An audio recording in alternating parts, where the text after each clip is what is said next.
My name is Darren Joseph from HTJ.tax, and we're the team that seeks to demystify the sometimes confusing world of international tax. And today we have the honor and privilege of having another conversation with Mark. Mark, could you introduce yourself? I'm an advisor to the entire financial industry on CRS, FATCA, and CARF, and I've advised the OECD and the EU Parliament and the EU Commission and the German government, etc. All this is on my website for anybody to look at. Fantastic. What about FATCA Form 8938? The 8966 is more or less used by the financial institutions, as you already pointed out in great detail. The 8938 is the form used, because remember the system is based on checks and balances. So the 8966 is a financial institution reporting to the US government what the US account holder is doing outside of the US. The 8938 is you as a US taxpayer reporting on what you're doing outside of the US. As to whether they're just like with the 8966, they're different reporting thresholds. And the reporting thresholds with the 8938 vary on whether you're single, married, whether you're spending most of your time in the US, outside of the US, and so on. You probably want to seek advice to see what is the reporting threshold given your specific situation.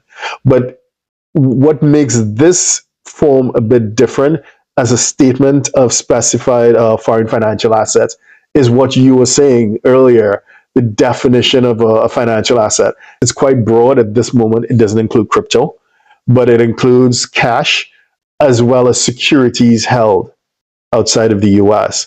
Maybe you have shares in some sort of foreign company, you have interest in whatever the external investments are, or even if you hold real estate, maybe you even live in a home outside, maybe in Switzerland or in Portugal or whatever. If you hold that home through a structure, then the company that holds the home needs to be reported on the 8938. It's pretty expansive in its definition of foreign financial assets. And the point is that it's the responsibility of the US taxpayer to report it.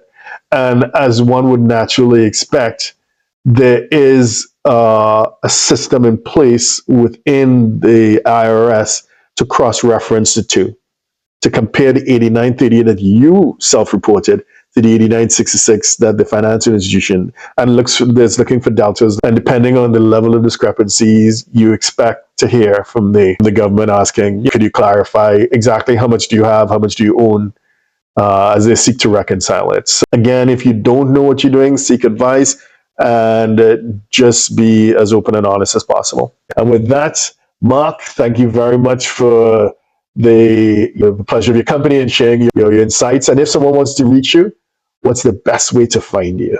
The best way is just to go to my website, which is co-ownershiptrust.com. Thank you very much, and we'll see you next time. Again, if you don't know what you're doing, seek advice and just be as open and honest as possible.